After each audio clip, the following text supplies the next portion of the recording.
Euzubillahimineşşeytanirracim. Bismillahirrahmanirrahim. Rabbi şirah li sadri ve yessir li emri ve ahlul ukdeden min lisani yefkahu kavli. Selamünaleyküm ve rahmetullahi ve berekatuhu. Inshallah, we will continue with the 13th flash, and we will start with the 11th indication. So this is book flashes, 13th flash, and 11th indication. Before we start reading, I need a volunteer to remind us what we've been discussing last few weeks. Anyone wants to give us a brief summary, a few words, even if you just say, the unconnected words, that would be okay. A few keywords that, Of the group of angels. please. Yeah. Do you want to turn it on? You want to talk into the mic? How about turn on? We were talking about proof that angels exist. Okay. Jazakallah khairan. Yes, we've been studying this. Let's say we've been studying how should we understand the idea of angels. Last a few weeks.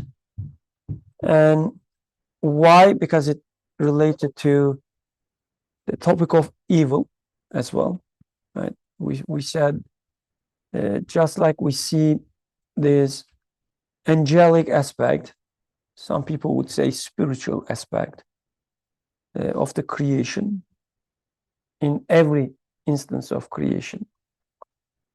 Similarly, we see the angelic aspect of the creation, this conscious angelic aspect of the creation, talks to us, tells us, invite us to understand how everything is being created by one and only creator. And same way, there's another aspect of the creation. When we listen to that, these whispers, we see that it tells us that, oh, maybe things are happening by themselves. Maybe the tree you see outside has, its own skills or capacity to paint itself, changing the color every season, every day, every second under different, the sunlight. So there's also this aspect that we call as the satanic, evil aspect. Okay, other than that, even previous weeks, you see, I accept even if you say just 2 words, proof of angels, right? That's good enough. Any other 2 words, 3 words, 1 word?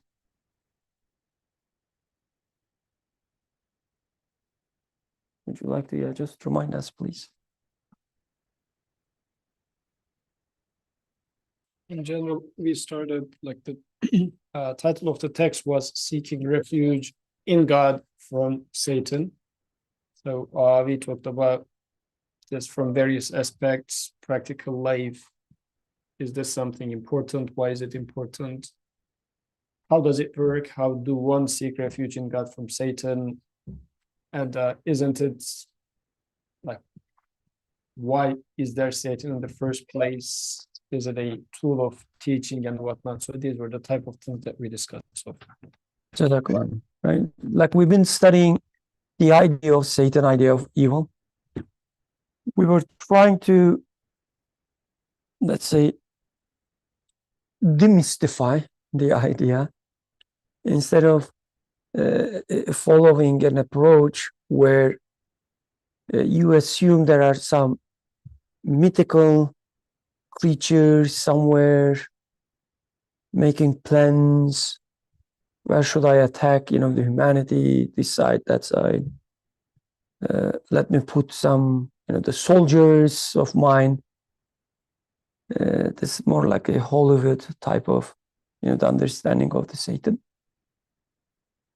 We were saying that let's forget about, all these stories that we heard, and let's see how the ayahs of Quran and their interpretation guide us in this topic.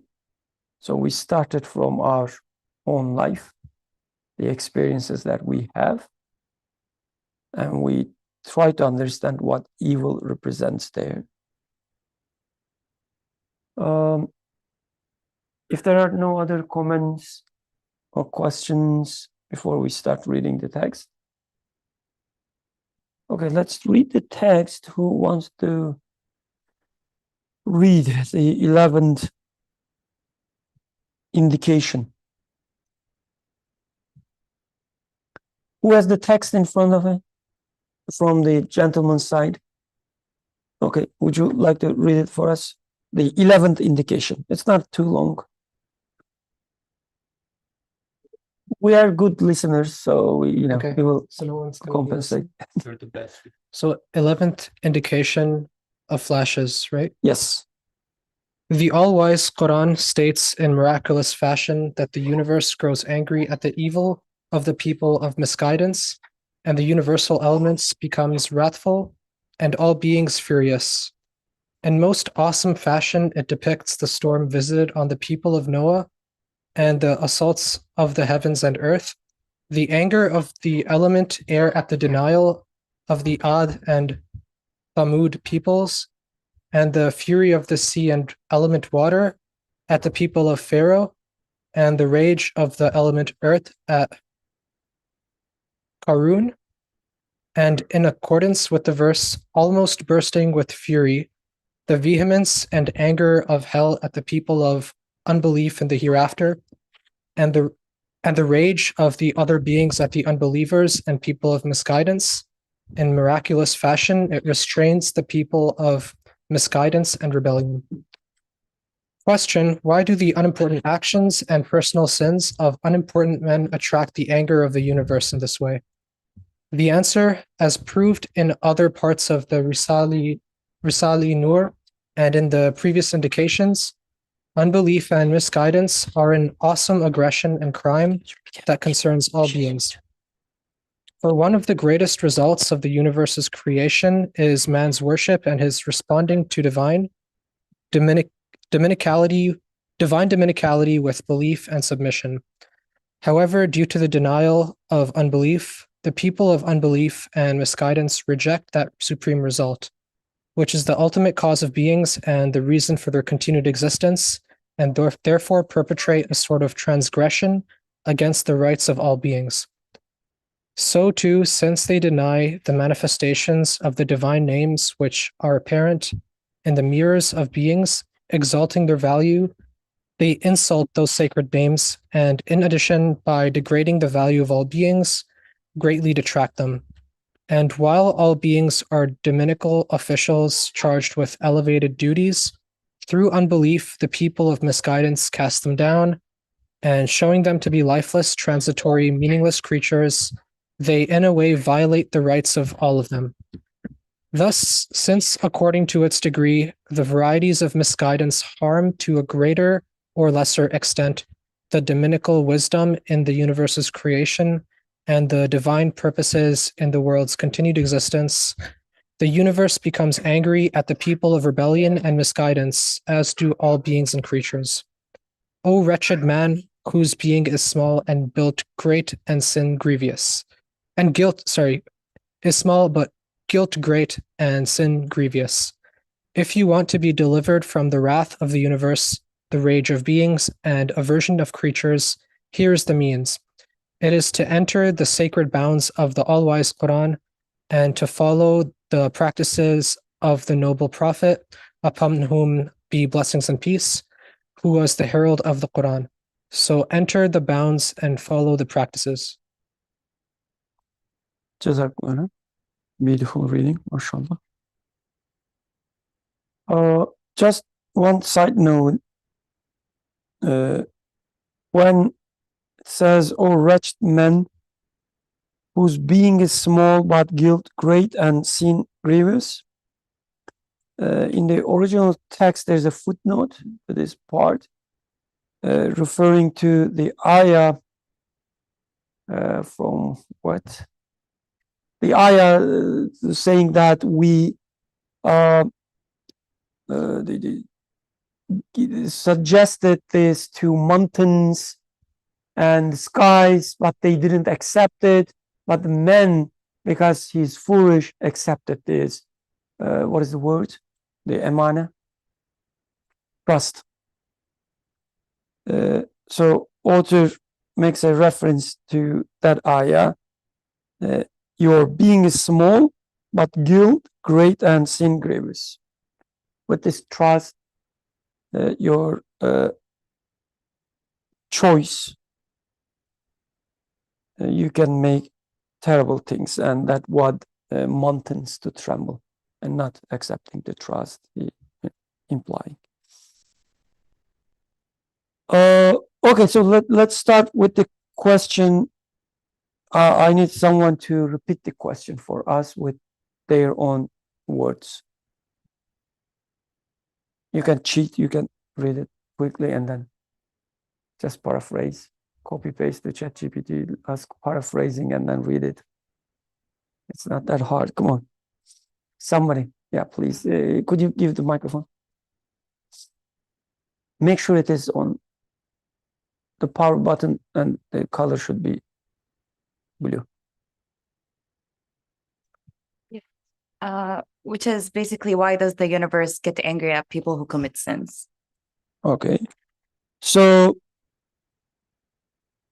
yes, the why the universe is getting angry. How can we put in a form that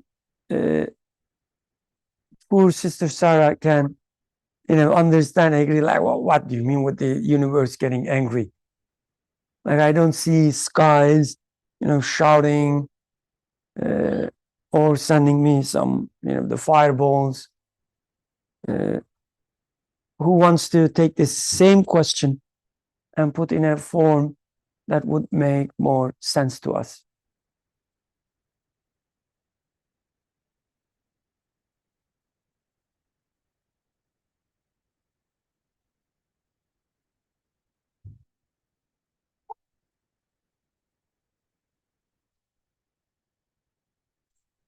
Yeah, please. Take this for me. You can send me. Can ask the question, how's the creation demanding from me belief in a God? Or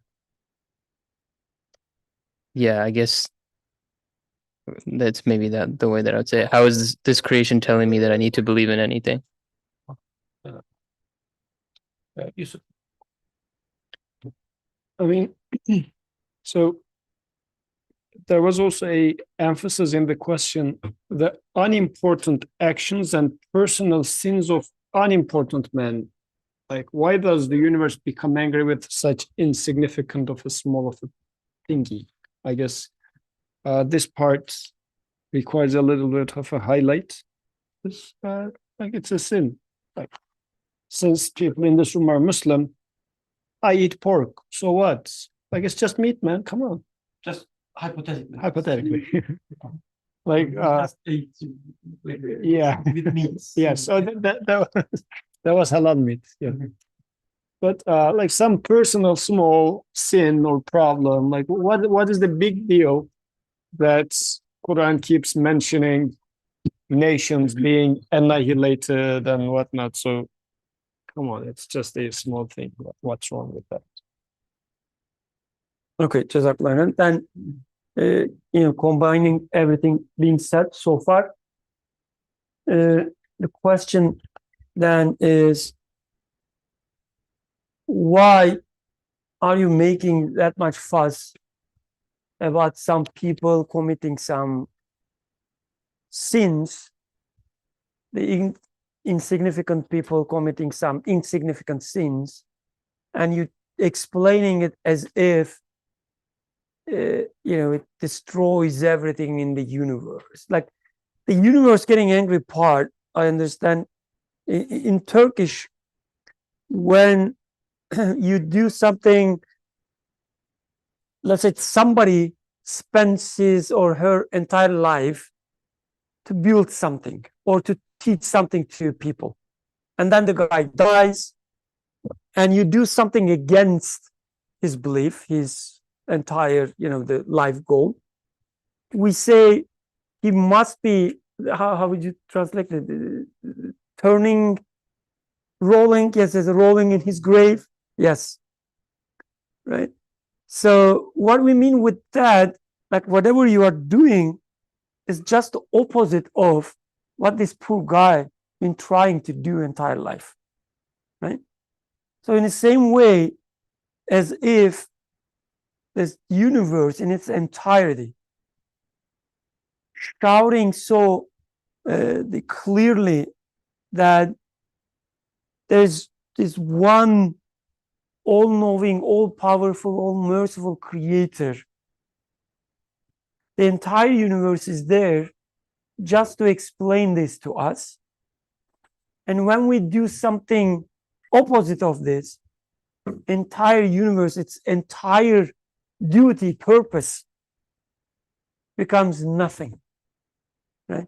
I would say the universe must be rolling in its grave. So I understand this universe getting angry that way, and we can also, I guess, say that as a matter of rhetoric, balaga, right? The Quran is telling us that the sin you are committing is so grievous, so big, that you making as if entire universe destroyed. So let's try to understand why this is so. Isn't it just a small sin when you say, who cares about who created anything? I just live my life. I'm not even, hurting anyone. But before that, there one from Advin. So why should the universe care about me eating pork or not? Like if that's what the definition of the sin is. Why should the universe care about what I eat, whether it's pork or it's like beef? If that is the definition of the sin. If not, what is the definition of sin in this context? And it is not the Republican era, but up to 6 months ago, what people of Lut did was celebrated, literally, let's use the terminology. And it's just love. What's wrong with love, man? Like, and then an entire nation is being just, again, with the explosion of a mountain and whatnot. And it's interesting that author is really highlighting how Quran is mentioning how those nations got destroyed. Like, it's not like just they died, end of story. At the end of the day, those people died, right? But they didn't simply die at death. It was like either earthquake or flood or thunder or something. Like an author is saying that it's not coincidental. It's showing that universe is angry. This is how it is reading. This is an interesting type of reading verses, actually. This is showing that universe is unhappy with you. That's why creators simply didn't evaporate them. That's and what's wrong with love? Oh, yeah.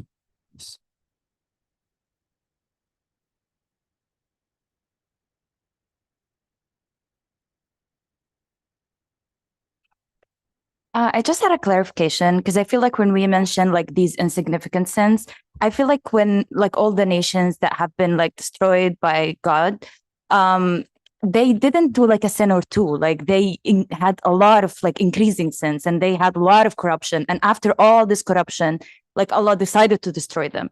So I feel like, how should we think about this? Is it like a committing a sin or two, or committing multiple sins, and then like would God like hate me, or the universe start hating me because I committed a sin or two? Jazakallah, good point.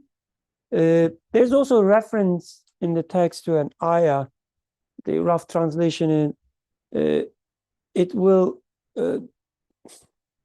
almost be destroyed, not destroyed, but burst out of the anger, referring to hellfire. And this ayah, if I'm not mistaken, is talking about the unbelievers, not specifically about certain nations. So when the fire of the hell, so that's the, the let's say, metaphorical explanation given to us.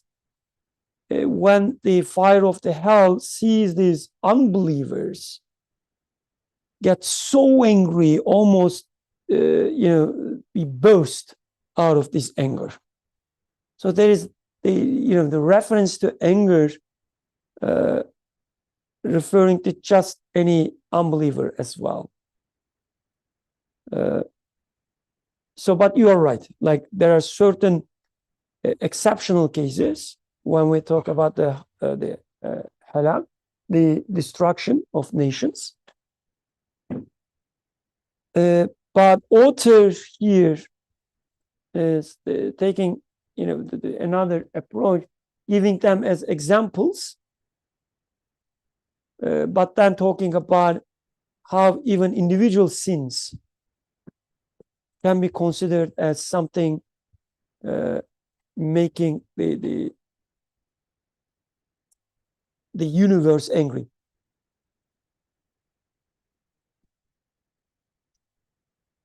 So again, let's,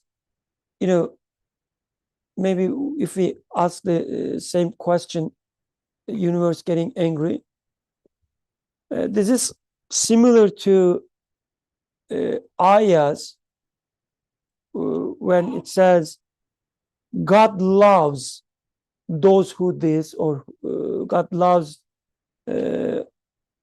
those who, that.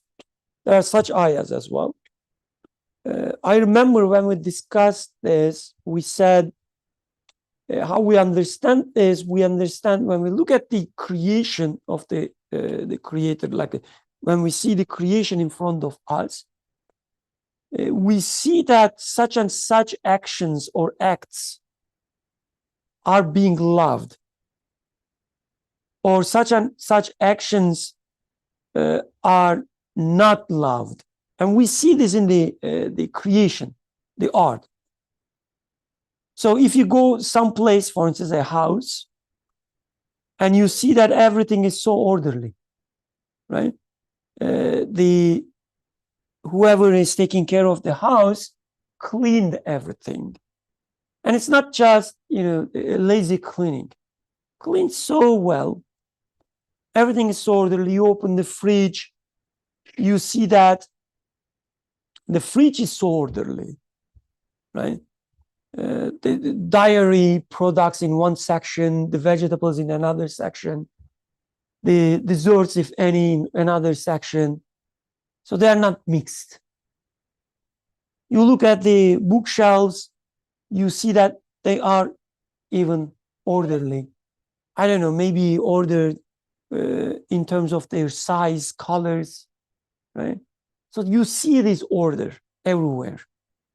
You can easily say the owner, or the, whoever is taking care of, let's say owner of this house, in Arabic you would say Rab of this house. Rab of this house, Lord of this house, must be loving the order. And you can easily say that. Did you met the Lord? No. How do you know whether he loves or not, or she loves or not?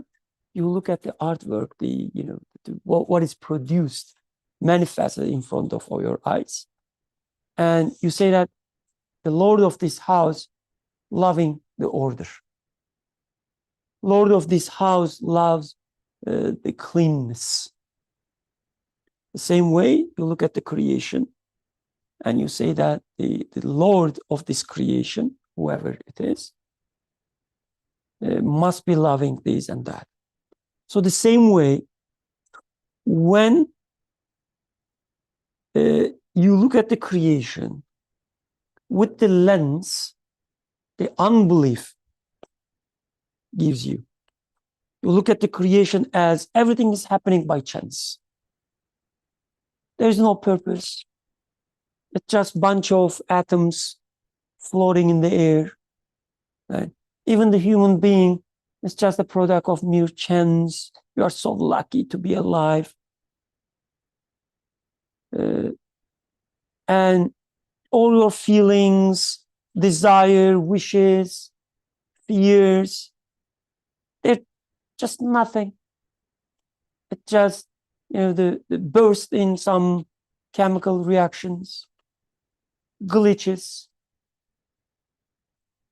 Even your ideas, they look like reason, like a rationality, etc. But they're just names we give. When you look at the creation with such a lens, the ayah says, you will see anger in this creation. First and foremost, you will see the anger in you towards the creation, towards yourself, towards other people. And then you will see anger in everything you look. Every other human being will be your enemy. Every atom, every bacteria, virus will be your enemy. You will see this conflict, you will see this anger everywhere.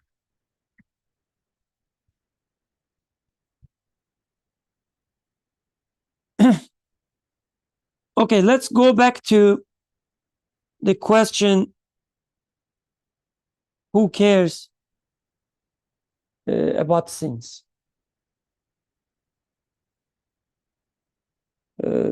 Osman, you made a good point. Would you like to, start, continue from there?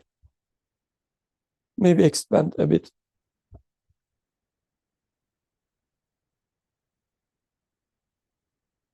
Maybe another question. So this whole subject is about evil, right? Creation of evil, the purpose of why evil exists. And you guys have been studying this for, I think, for a while. And then finally, wherever the flesh point that author came to, now he brings the concept of sin, and the verse that you refer to, that God has given the trust to mountains.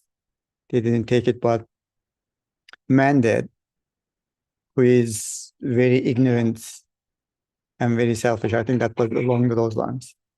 So man being entrusted with the trust, and subject being the evil, within that context,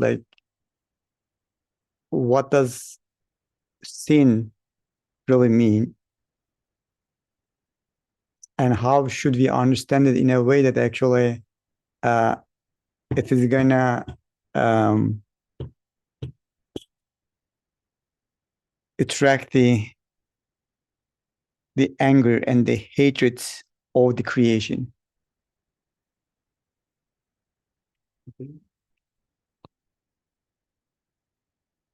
Let's start with the idea of sin. Let's start with there. Give me some examples of sin. Lying is a sin, yes. Another one, stealing is a sin. What else? Killing is a sin. Yeah. Eating pork. Eating pork, okay. Eating pork, drinking alcohol, biting, yes, it's a sin. Eating ice cream with some alcohol in it. Yeah. Just a random looking. It's a sin. What else? Missing prayer, okay. Or not praying at all. MashaAllah, you're such a high, that's such an option. It's not even in your mind, yeah. Denying God. Denying God, is that sin? Okay. Okay. Disrespecting parents, yes. It's a, is it like, oh, yes. Yes, yeah, yeah. And what do they have to do with evil? All these things that you guys listed. So, and also, like when we talk about sin, the first a few things that come to our minds, which makes sense, by the way, this is not a criticism, like maybe it should be that way anyway, is all these, the practical things that we do. And when we hear something like denying God, we usually take it as not a sin, but it's like a categorical switch, right? Like a people who do deny God, I mean, there's nothing we can do about them anyway. Let's put them in another category. And there are people who do not deny God. Now we can talk about sins, like a practical ones. But go ahead, yeah. I have Iranian neighbors to my office.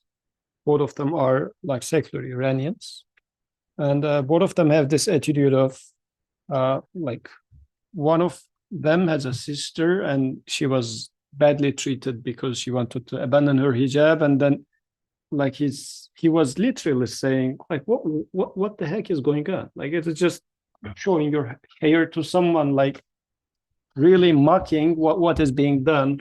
Even the fact that it being considered sin was outrageous for that person.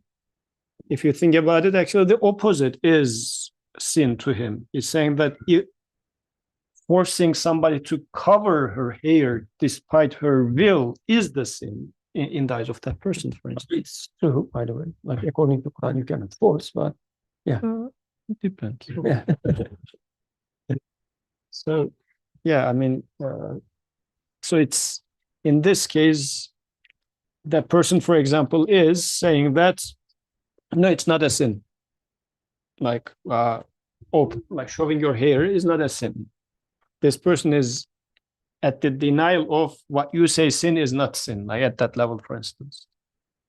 Yeah. They were very adamantly actually saying, understandably, probably, that whatever a normal average Muslim will consider as a sin is a nonsense mythological tale. Yeah. And talking about them or forcing them, I mean, you don't even have to physically force. Just talking about them as reality is a sin, right? Like you need to pray, you need to, I don't know, not eat pork, etc. You just restraining or constraining people out of your whims, your political agenda, whatever. So you are committing a sin against humanity. Quran is a homophobic book, let's say. Like this is such a cardinal sin in this society. So number of references to that point, the topic. You just did I fill your code, so no more reference to Lut. Okay, who wants to take this the idea of sin? Let's start there. What is the common denominator in all those things that we did? What is the common denominator? Lying, backbiting, stealing, missing your prayer, ice cream with some alcohol in it. Yeah, please. The microphone, please. She will say the main dominator, whatever. is not listening to your parents because they always warn you about Yeah, no, I was thinking it's always like listening to your nafs or like disobeying the word of God. Like that's the only thing I can think of right now. Okay. Sister Ashana, please. Assalamualaikum.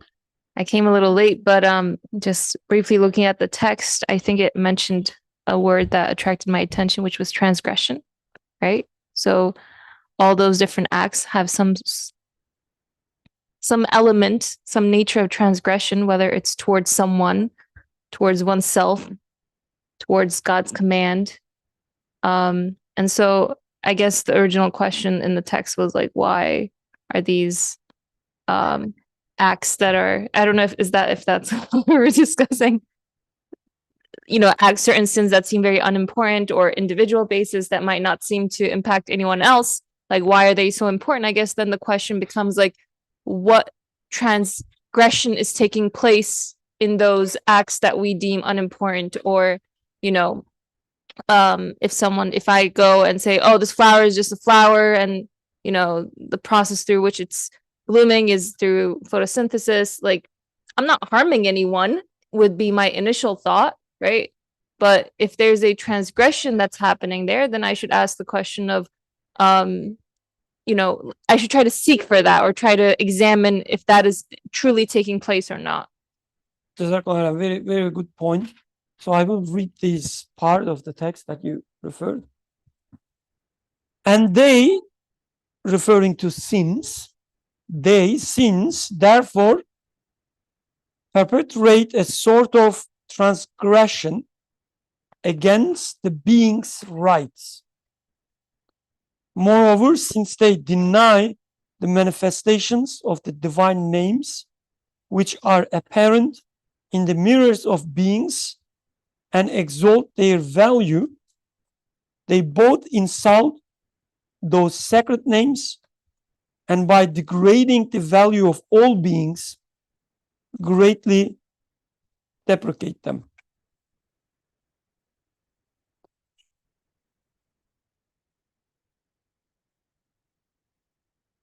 You want to say something? Yeah, microphone, please.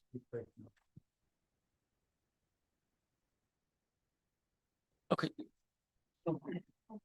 So I think the subject is opening up, at least in my mind. Transgression, excellent point, and nafs, I think that was another good point. I think they are all interconnected. So how are they related to the subject of evil?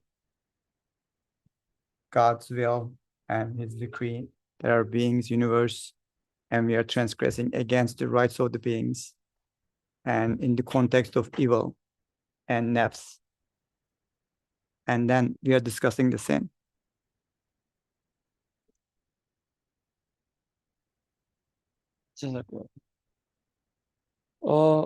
Okay. You want to say something? No. So I will try to, enough questions. Maybe we should start. Try to answer at least. So connecting with the previous weeks, then we see that when we look at the creation, there are always two options in front of us in every moment. The one option is looking at the things and see all the qualities that are manifested there. I look at the phone and I say, wow, whoever made this must have some engineering skills. Whoever made this, maybe not this one, but the old ones, they were more aesthetically, high quality. Whoever made this must have some aesthetic skills, like the artful skills. Whoever made this must be wise, and assuming that was given to me freely, not like, they're stealing all my money. Like the apple is given to you, for instance, freely. The air is given to you freely, right? The water. Except India trying to cut it so that it will not go to Pakistan. So that's another exception. But so we see that all these things are given freely, and let's assume it's the same thing with the phone, I would say whoever made this must be so merciful because it's address a big need of mine. Thanks to this phone, I can talk to my, the parents overseas, I say. So whoever made this must be knowing the human relationship. And I can see all these being manifested in this phone and its functions. Right? So there are these qualities for a careful eye. And with careful, I don't mean someone who keep thinking about things. No, just being honest to himself, herself, and knowing himself or herself. That's what I mean.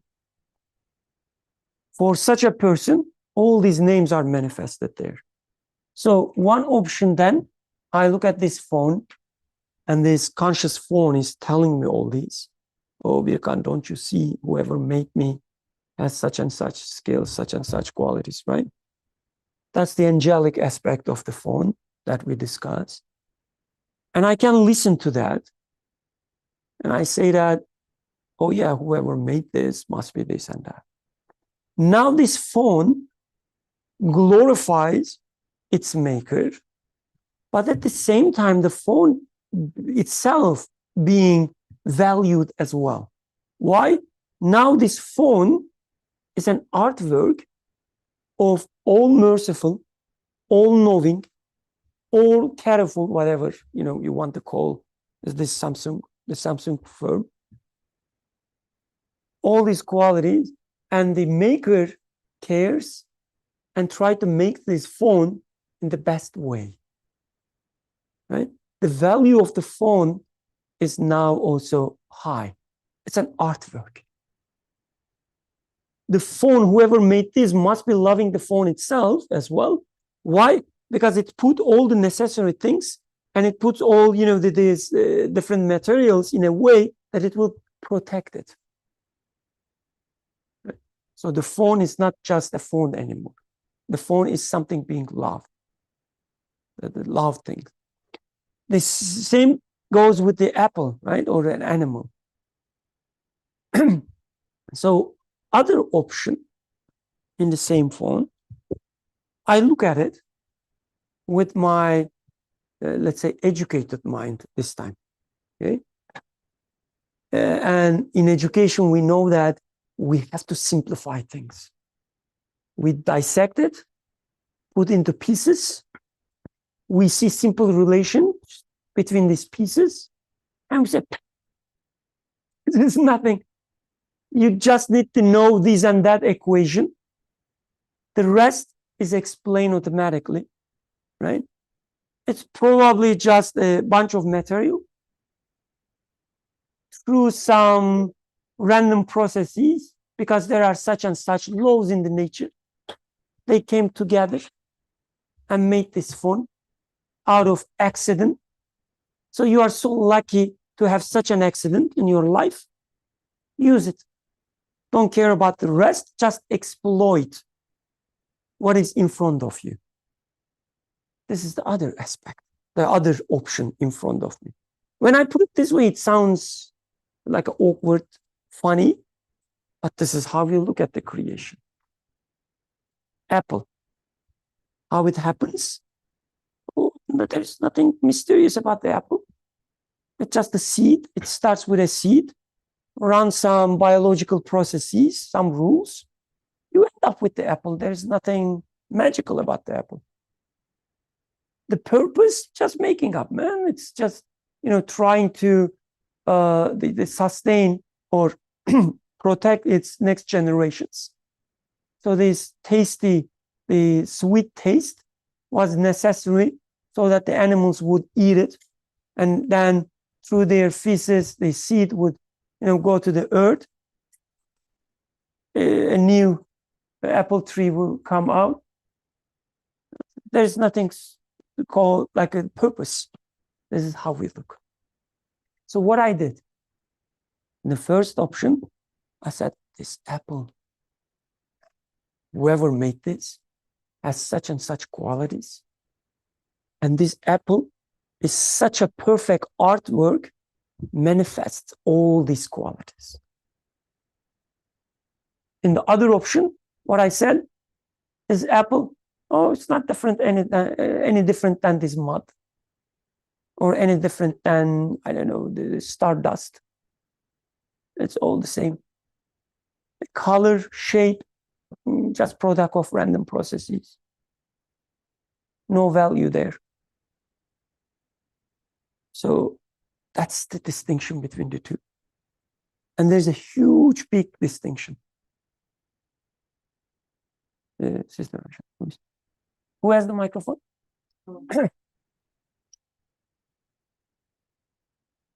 And this is a sort of probably imperfect example, but it just came to mind when thinking about, you know. So let's say like someone wrote a story, like there's books in front of us, right?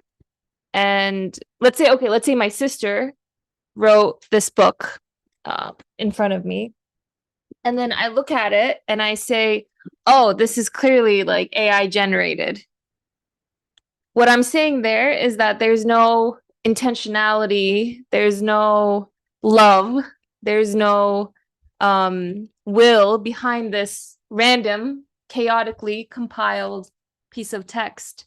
And so when I think about it in terms of that way, then not only am I insulting her, right, because I'm erasing her authorship in that process, but at the same time, I'm insulting the book itself and the message that it's also conveying to me by saying, oh, there is no actual message there, because if it doesn't have an author, like there is no intentionality behind it.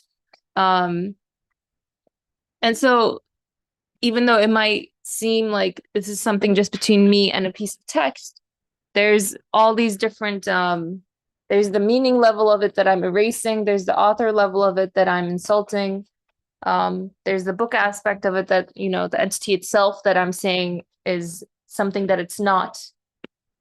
So that's just one way of I was thinking about it. Yeah, intentionality, love. So you want to say something? I wanted to say something, but it's a little bit of it's like a tangential to this ongoing conversation. So if you want to say something to this. Please go ahead. I was just, when I was rereading the passage, there was something that occurred to me, which is kind of like almost like a class commentary. Like you could ask the question, like, okay, if all these like transgressions on the part of creation are creating anger in the universe that's causing all these calamities in the universe, natural disasters, etc., then how is it fair or just that people who are not making those transgressions are still subject to the same anger on the part of the universe? Like it's like if one person sins and that causes a hurricane, and then I didn't sin, so let's just say hypothetically, and I'm still subject to the hurricane. And what's more, it's that maybe the people who did sin are the people with more economical means and that enable them to escape the hurricane. So it's like they they cause the hurricane, and then they get on their like private jet and like, you know, go to Istanbul or whatever. And From Malatya. and then it's the poor people who are like earnest and sincere in their love of God that are there to sort of withstand the effects of the sins of those who have more power, wealth, etc., etc.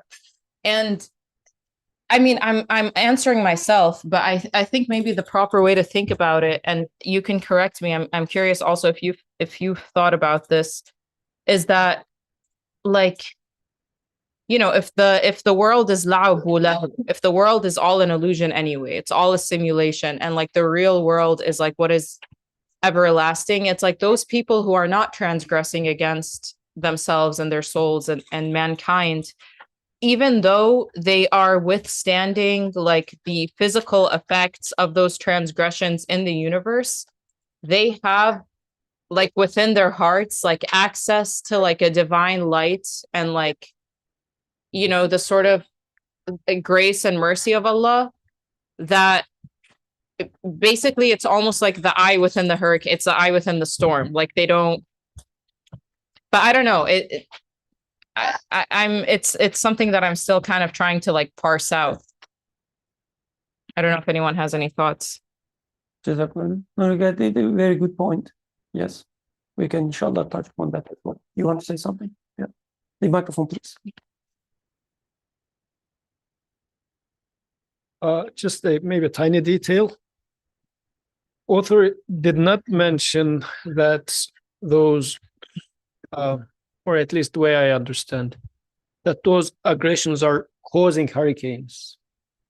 But it's more so that the creation is happening in a way, and the creator is presenting it as if that you human, small human, insignificant human, you make a seemingly insignificant mistake, but by utilizing hurricanes and whatnot, in response to this transgression, the creator wants to tell me a message that actually it's not an individual problem that starts and ends with you, but it's a transgression against the universe. So I think it's not a causation part, it's more so that the way things are being put into existence, and now I am trying to really interpret the signs in existence, because creation is all signs again. So how do I read what a hurricane is telling me? So then it must mean that, or at least I should wake up to say that this was not an individual problem that started and ended within me, but actually I was transgressing the rest of the universe as well. But this is, I mean, for the rest of it's a different question maybe, but in this regard, why is it that I don't know, there's this piece of art over there, and I just look at it and I say, nice, or even sometimes not even pay attention to, or I look at the art and say, the frame is so good, by simply ignoring how much effort is put in the piece of art itself, insulting the art, insulting the artist. Like, this aspect of existence is going on.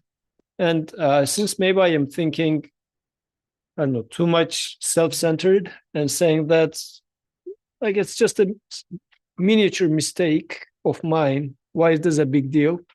So yeah, I was just looking more at this side of it. The question you mentioned is a good question, but yeah, just wanted to highlight this tiny difference that it's not the causation part, but the other way around.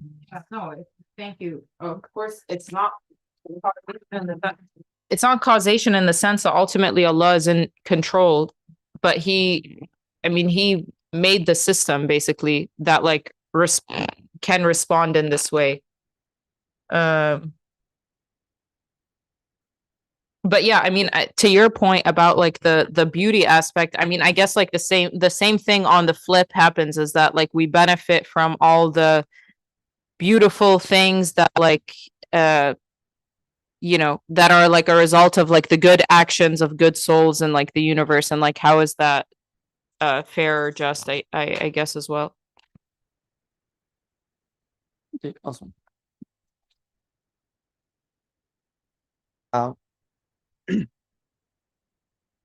When we speak about Satan, what does it really represent? And like the conversation that takes place between angels and God and like Satan, and like there is a common saying that you created them, like in the story of Adam, you created him from a mud, and I'm created from what's the word? Fire. So within that statement, like what is in there? There is a claim that there is something, the qualities are intrinsic to itself, as if like fire has some intrinsic quality that is better than mud. So within that mindset, there is denial of the fact that you are created, and the qualities that you are endowed with are given to you. So one, there is denial. Two, there is disobedience within that statement. And how is that related to the subject and like universe being angry with the person who sins? If we take the sin on that platform, on that basis, then there is that denial that, as Ayşenur was referring to, like there is no meaning in it. And everything that I experience is intrinsic to the beings themselves, which is a huge like lie, or like it is not true. So like it doesn't, like when you look at the creation itself, you cannot find anything. For example, when you look at the fire, you know the famous word, like fire doesn't itself, like doesn't burn you.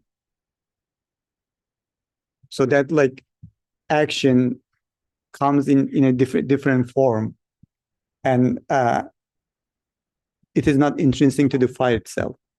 So not having that kind of understanding is denial, and also living with that kind of mindset is disobedience. And then it relates to everything else. Like if you don't have that kind of principle and that kind of notion where you can take that point of rely on that point of truth, then you construct an understanding for yourself that is based on falsehood.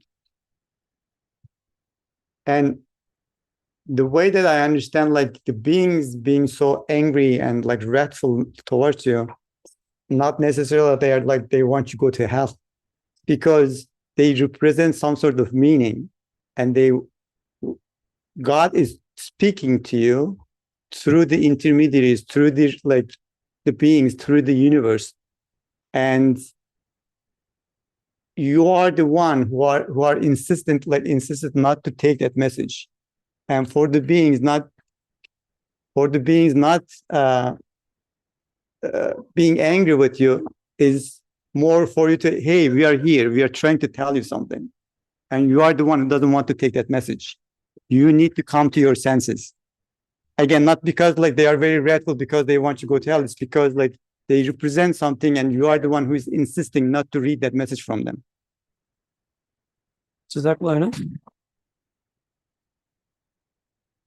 Oh, Sister Sarah, please help this microphone to reach her.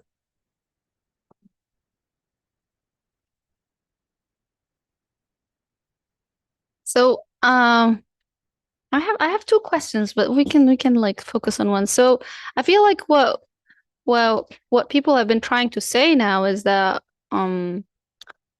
like denying basically we're denying God here. When you say this apple just exists by itself, there's no owner, there's no maker, so it's just it's just existing randomly because of certain random reactions that happened maybe like 100, I don't know, a few million years ago or so. But then we're still talking about this big sin of like denying God, but like if you talk about like I don't know, like someone wanted to try pork, it's just so juicy and succulent and looks good, and just wanted to try it like once. What is like the big deal? Like why is this such a big sin? I think Sounds a vegetarian. He's trying to protect herself from the sin. It's like, fasting. If you just fast so that you protect yourself. I think my point is we're still focusing on this big, sin, which you already said. It's kind of like we categorize it in a different way, denying God, like denying the presence of a sustainer or whatever, higher power. So it's different. But here, like in the text especially, he like he mentions sins, and we did mention like a lot of sins. So I feel like we're still, we're not coming to why even these small sins are such a big deal. Why does the universe get angry about like these kind of things? And I think someone asked, I think Tala was asking, like like what's mentioned in the Quran about like Qawm Lut or so, they were committing like big sins for a very long time. They are like denying message, denying the prophet, and that's why this torture, this adab came to them. But like we're still, these tiny sins of like, oh, my hair showed, I don't know, like it's just like, I don't some things maybe I can understand when you transgress against yourself. Maybe when you indulge in things, you're again transgressing against yourself. You're allowing yourself to indulge in things that shouldn't indulge. But I still don't feel like it's, that the universe should be so angry. And if I can eat, like if I can kill a cow and eat it, why can't I kill a pig and eat it? So that's one point. The second point. Oh, if you don't mind, let's go one by one, but don't forget. Sure. Otherwise, when we just collect questions, we cannot answer any of them. So let's stick to that. I think Sister Aisha has something to say. Yeah, I kind of feel like there's like multiple parallel conversations happening, but just to further to respond to that point and the general conversation of insignificant sins of insignificant people, and I think the denial that's happening even in a sin that would be seemingly insignificant is not the severity of the sin itself, but the idea of minimizing the severity of the sin, or the severity of the act, or the extent of the transgression itself is the transgression. I think like thinking about like, oh, whether it's a pig or whether it's killing someone or whatever, I think that the idea that the universe was created in such an order where truth is the predicate, truth is the basis. So any attempt to, whether it's grand or small, any attempt to minimize it or to undermine it is the transgression in itself. And I think that like that's like the bottom line, I think, of what I understand in one of these discussions. Okay, Jazakallah. Yeah. MashaAllah. Yusuf, you want to say something about that question? Yeah, please go ahead. Although we have been talking about those sins, but the part that the author has been underlining is really the unbelief aspect in sin. But we can take this two ways. Like a believer somehow ends up drinking alcohol, let's say, because sometimes we do see it. I'm a believer, yet I made a mistake. But to make things a little easier, practically speaking, for now, if we pay attention to how Quran is depicting it, these are the people, like those who received this punishment and whatnot. They denied the message, they denied the messenger. So this is the sin that's being mentioned in there. But according to norms of today, as I was referring to my friends, like not accepting the message, what's wrong with that? Like, it's your truth, that's my truth. Like, even this is not a sin today.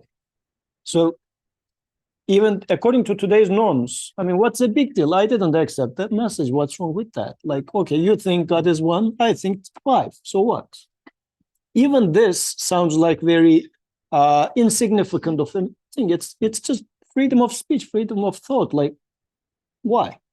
So in this regard, I think even this sounds very insignificant today.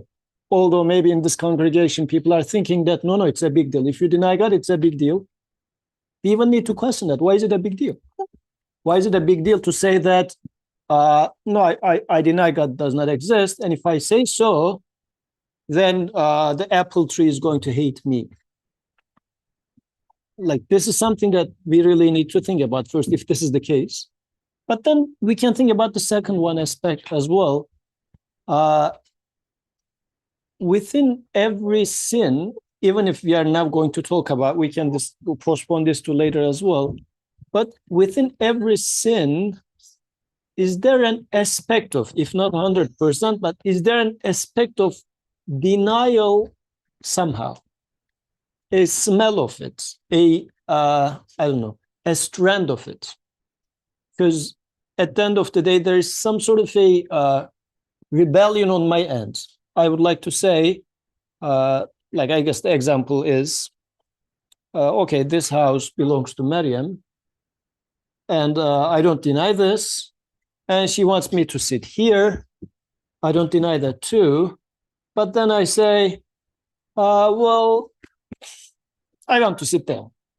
Somehow I am transgressing her command, even if I might have a super conviction, but still some aspect of me says, no, I'm going to go against. So still in any act of sin, there might be a possibility, a path that opens to denial as well. But I think this is secondary. This is not the main topic here, because author is really highlighting that denial is such a big transgression. It's not a small thing. And it's a big deal for three reasons. We sort of discussed first and the second in a mixture. Author in here is actually mentioning three separate things in the text, like three different reasons why it's a big issue. One of them, and I'm not sure if we really touched this, but he says, one of the most important results of the universe's creation is humans' worship and his responding to divine dominicality. And by denial, human goes against this. Like in a sense, the way I'm reading this to make it a little closer to my understanding, the reason to make a university is so that student studies and learns and understands. Then the work of a professor will become meaningful. Then the work of a janitor will become meaningful. Like everybody, whomever you think that is part of this institution. But if a student denies this and says, no, I am here to party, this is such a disgrace, such a transgression to the professor, such a transgression to the janitor. Because we all are here so that you learn and you're not learning. So this was an interesting aspect, like, because today we would say, well, you are paying the tuition, man. I mean, okay, if you want to party, I don't care. But apparently the author is saying that, no, this is a transgression to anybody, because the fruition of this universe is going to, one of the most important fruits of this universe is humans' iman and humans' worship. And if human does not do that, then it becomes such a transgression for the rest of the universe. But do I see this as such? I think this was an important. And just to emphasize, like in addition to the denial, I think that the common denominator is also disobedience. In the example of pork, pork is a sin or haram, not just because like pig is any like worse than any other animal. It is haram or sin because that's how God defined it so. And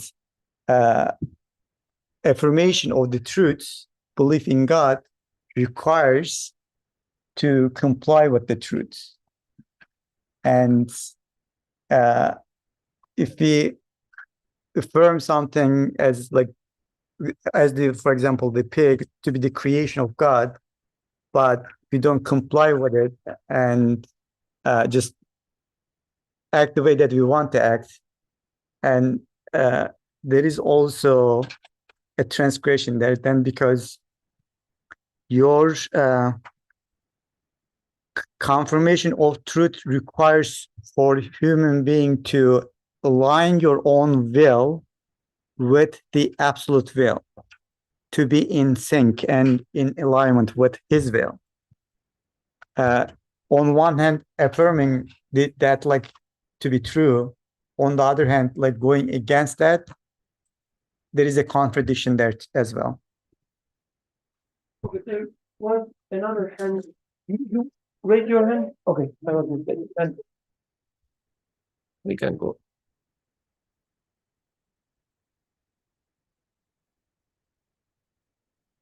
Um, Assalamualaikum, Zaha.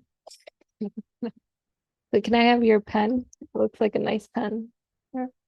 Thank you. Now, this is like we've given these examples, but let's act it out so that it's a little bit more entertaining. Especially for her. Especially for me. I'm just like, wow, I'm in a room with adults and that I can interact with after being with a baby all day. So this is your pen technically as a narrator. I'm saying that, but let's say I take this on one level. If I just put it in my pocket or put it here, and I say, oh, what pen? What have I done in essence? Like, and she's looking for the pen, and I say, oh, I don't know where it is, but it's there. Huh?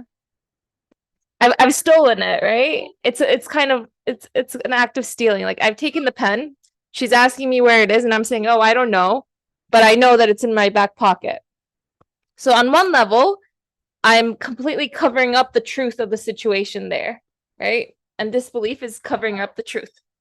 So we can imagine that as complete, just a manifestation of disbelief. But then let's say you give me the pen, Zaha. Thank you. And I say, oh yeah, this is your pen.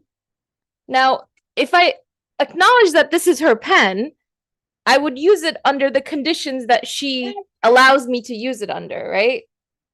If I don't use it under the conditions that she allows me to use it, then I'm transgressing or refusing to acknowledge that it's her pen. Just as Brother Yusuf was saying, if I recognize that I'm the guest of someone's home, I have to act under the conditions of the house owner. So then she says, oh, well, you can use the pen, but you can only use it on the tablet. And I say, okay, like, yeah, you gave me this pen, but I'm going to use it here on this book. Like, what's the big deal? Oh, you're like, be careful, right? But I'm like, well, what's the big deal? I just want to use it here. What's the harm? It's not going to harm anyone. It's not going to harm the book. It's not going to harm the pen. It's not going to harm me. But what it is harming there is my acknowledgement that it is your pen and that you set the conditions for its use, right? That I am not the owner of this property. So what I'm trying to say in that, how I understand the situation of why does it matter if I eat or don't eat the succulent, tasty looking piece of bacon, is to the vegetarian, is that the sense of taste, the desire, the body to digest it, all of that has been given to me.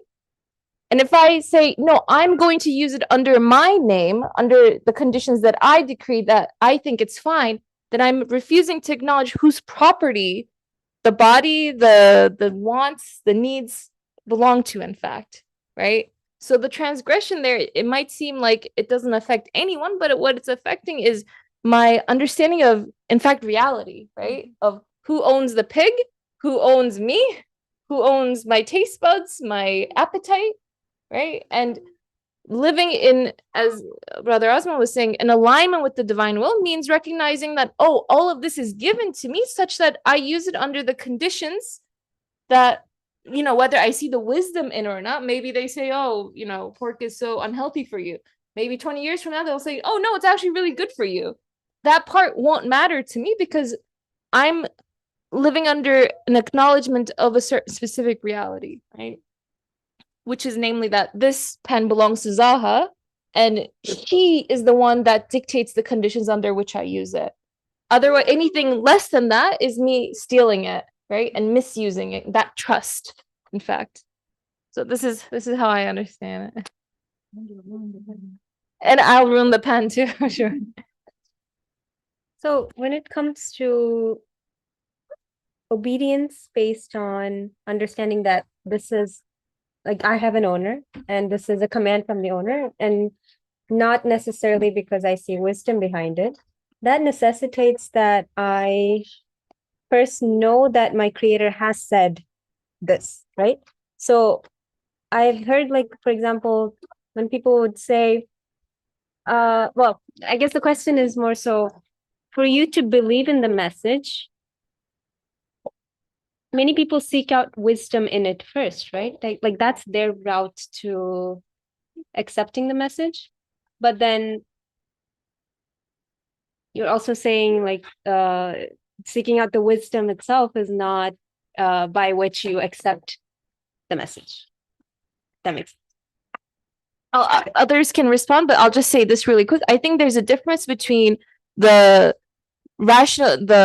process through which I can confirm that the pen does indeed belong to you versus rationalizing why you want me to use it this way or that way, right? If I can confirm that it does in fact belong to you, whether that rationalization afterwards comes or not doesn't matter as much, right? So yes, I need to be able to confirm that everything belongs to my creator.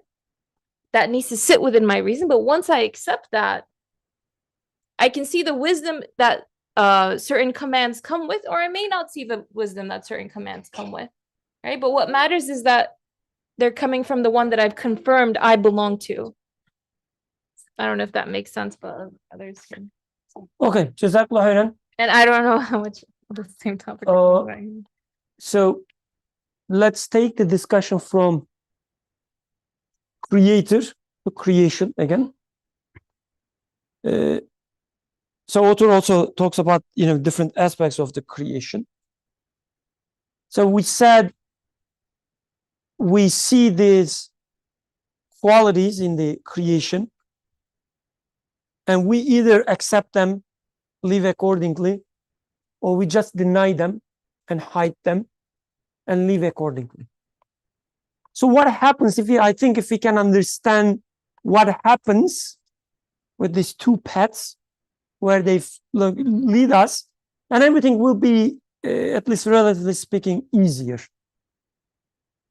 When I see the qualities in apple or banana or mango or everything in my life with my fingers, all these qualities I see, all these artwork, and I just accept it, then I'm living in a life where everything is there with some intentions, with some love, with wisdom, with power. Nothing is there by mere chance, right? There's always a purpose. When I cannot understand something, I would say, doesn't matter, because I know that everything is being created with knowledge. So there must be something, there must be a wisdom of this as well. This would be the life that I would be living, right?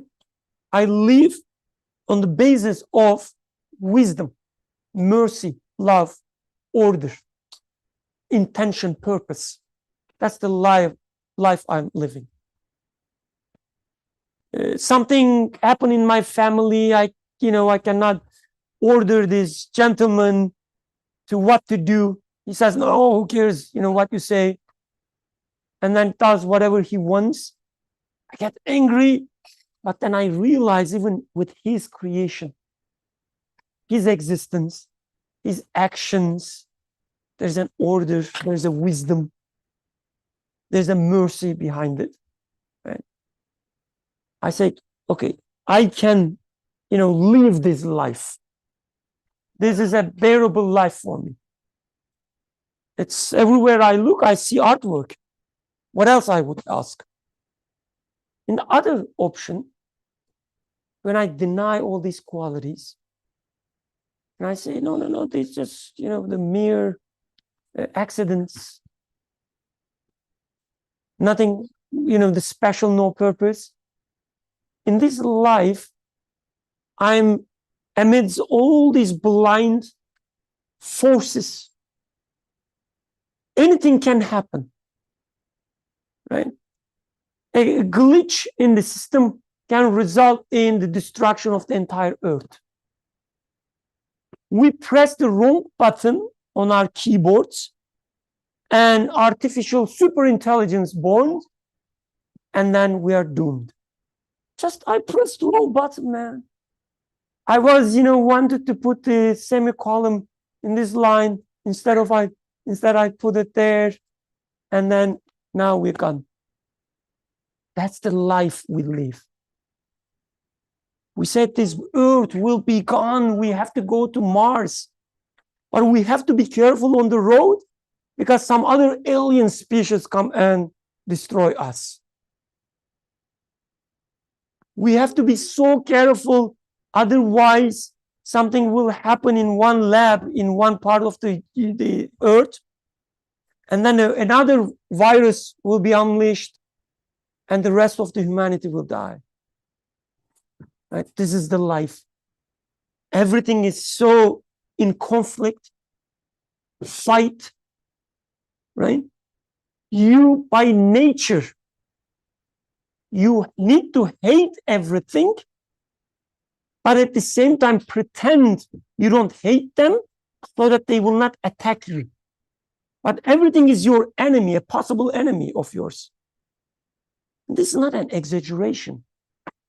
Even among humans, in your workplace, everybody is a possible opponent. You have to keep your space carefully, distance.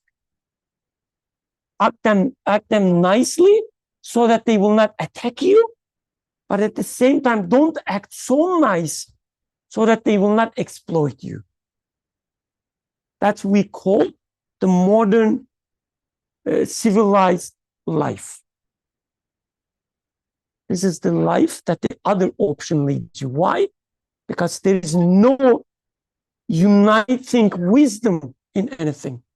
It's just blind forces. Everything can happen. So in this life, the life itself, by definition, is hateful life. It's an angry life. You are angry against everything, and everything is angry against you. And you're trying to survive by hanging on the other people, defining some boundaries. You say, oh, the nations, my nationality will protect me. If I put some strong bonds with the people who have the same skin color with me or speaking the same language, maybe some other people who speaking another language will, when they attack us, we can protect each other. But only for a moment. Because after a certain moment, we will start, have some fractions in ourselves as well. Oh yeah, it has the same skin color, but mine is slightly brighter. So in this life, the fire, as Quran describes, hellfire is there in your life, in you, all the time. Even with your wife, your husband, you have to be so strategic. You cannot transgress her boundaries. She cannot transgress your boundaries. If you do that, you will show her, or she will show you, what it means to be transgressing. There's no love. There are emotions, some desires, right? Some lust, but not love in such a world. No matter what, the poets write, there's no love in such a world. It cannot be. How can you love something that doesn't even have any meaning or purpose? A piece of meat and bone. How can I love such a thing?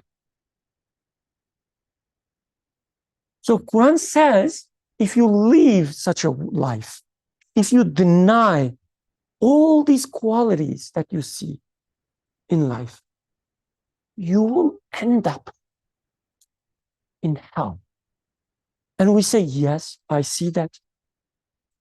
If in this life I end up with this, I cannot even imagine what will happen, when I die, and if there's another life. I cannot guarantee any physical law or causality that I observe here will continue there as well. At least here I have this so-called causality that I can stick and strategize.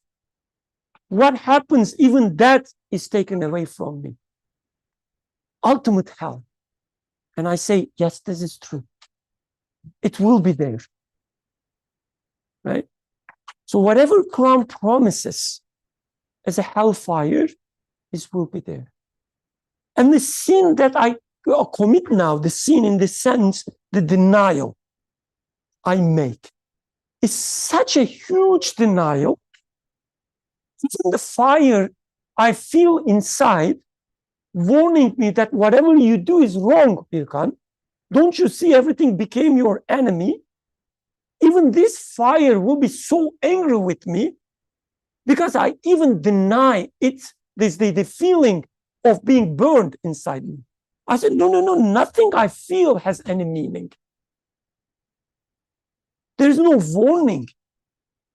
Even this hellfire doing its job, burning me so that I will become a better one.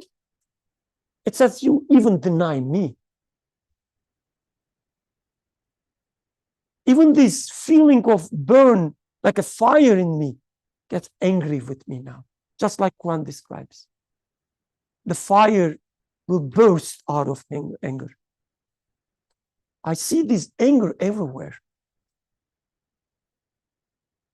So in that sense, when you start denying the purpose, denying the qualities, there's no such thing as big sin or small sin anymore. I can eat pork. What does it mean? Eating pork, eating cow, eating insect, eating bird, doesn't matter. None of them has any meaning. I have just a lust towards some juicy thing. Who cares what it is? Even a broccoli in that sense. If you just take it as it's a piece of flesh, and I have this lust toward it, I will eat this juicy broccoli. You're sinning. You say that this broccoli doesn't have any purpose.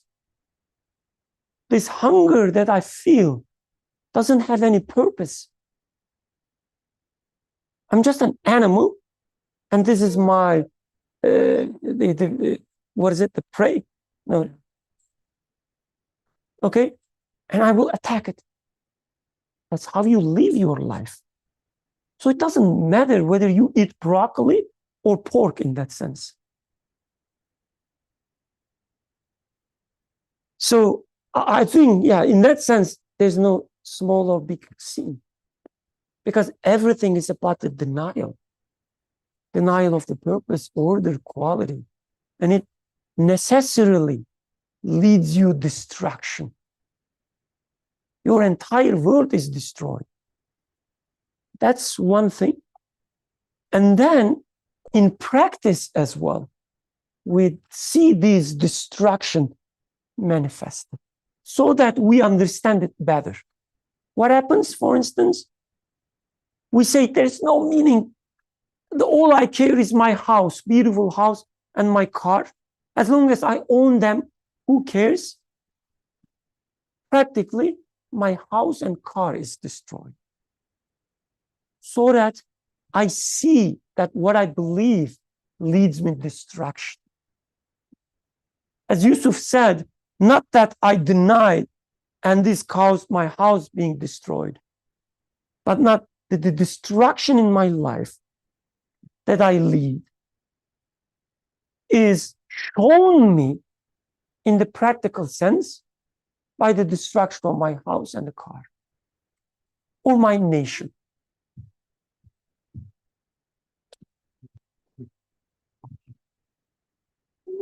Like in contrast to like that understanding that you described, you pointed out dominicality, that's Rububiya, right? Like in Turkish, like original language. So once we talk about creator or creation, it kind of feels distance in certain ways, but I think the term Rububiya takes it to another level, another context. Maybe lordship.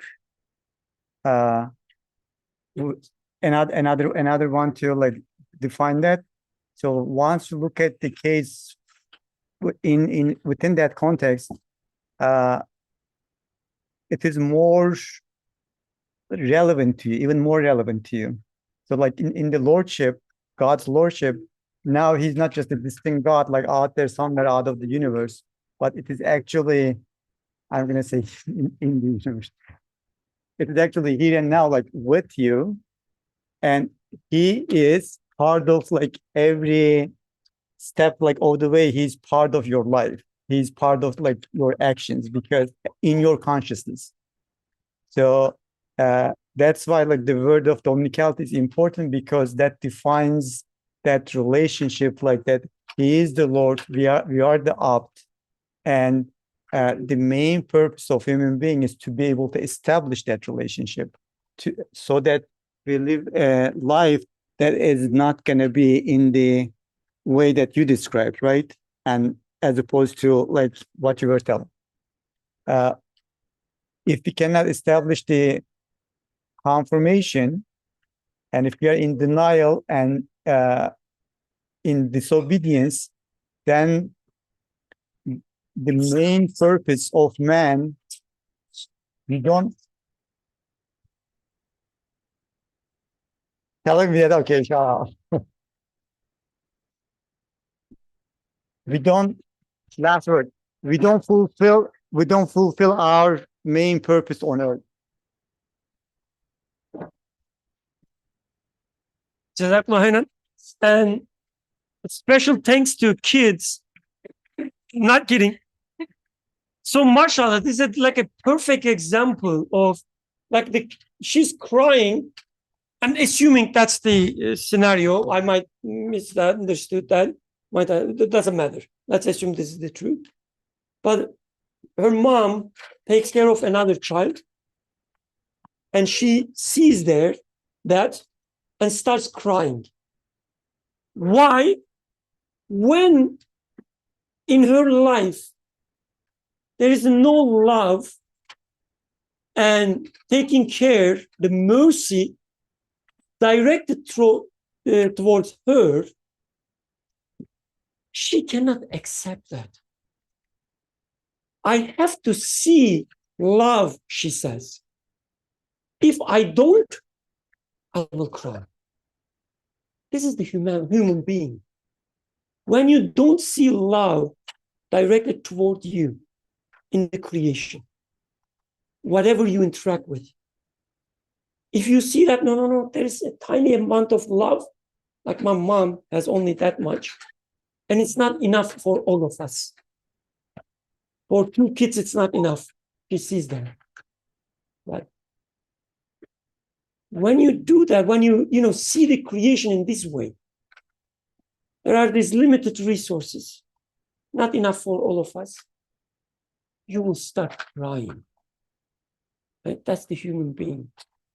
So this denial of all knowing means there's knowledge in the creation. Yes, I see a tiny bit, but it's not good enough for all of us, good enough for me. And I cannot accept this reality, we say. The love, tiny bit of it, but it's not enough for me. And we will start crying. So for her, she tasted hellfire there. What happens if love extinguishes? She tasted that, and she didn't like it. The same way, when we deny the infinite love in the creation that we see, we taste the hellfire. And Quran says this is the promise. So in that sense, as author said, even a tiny denial will lead you to the hellfire that you cannot accept, and you will cry. As if entire universe is getting angry with you. She probably felt the same way, but her mom screamed at her, get angry with her. She felt the same feeling there. Why? Because love was not there. Same will happen to you as well.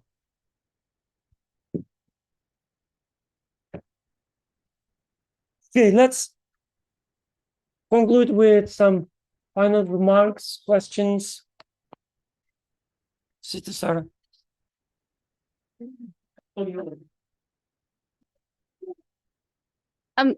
I'm just wondering, like, if every sin is some sort of like denial, you know, like why is it in the Quran we have like sins and we have also like the, let's say, mushrikun, you know, the ones who associate partners to God, and we have those who deny God at all. Like, is it also in the Quran? Like, does it mention? Because, like, for example, I just remember this ayah, like when the people in heaven were asking the people in hell, why, what ma salakakum fi saqar? How did you end up in hell?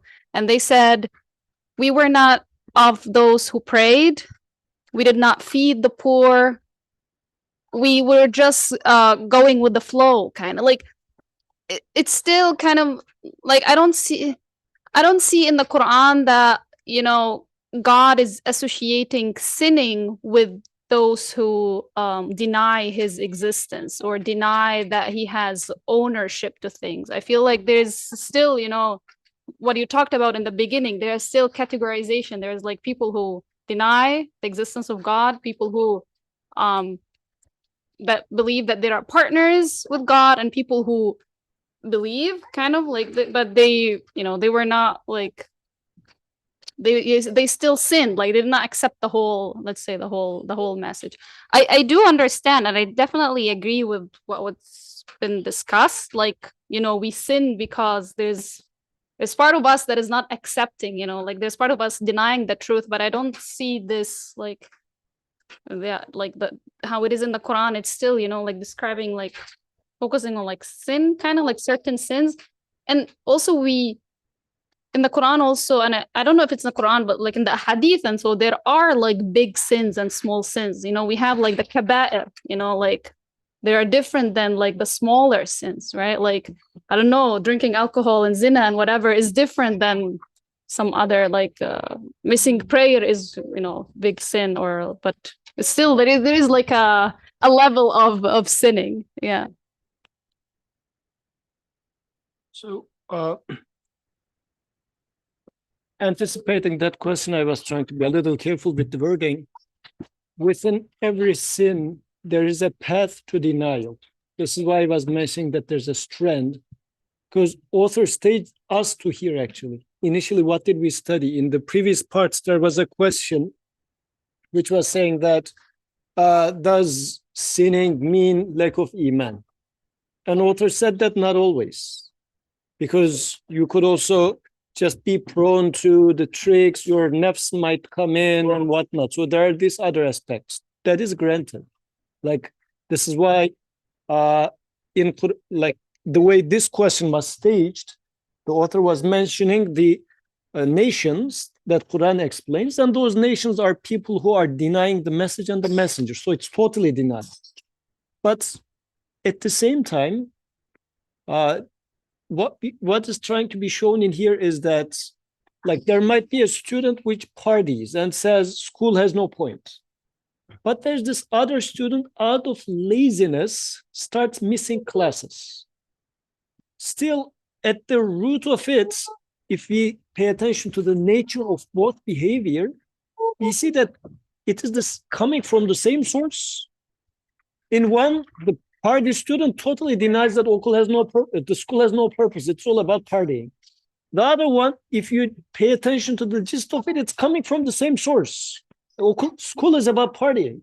But the person, 90% of the time, let's say, is not falling prey to this, and maybe glitched. So this is why you would consider it as a small sin, because the person didn't lose it yet, totally. But the gist of it is coming from the same location.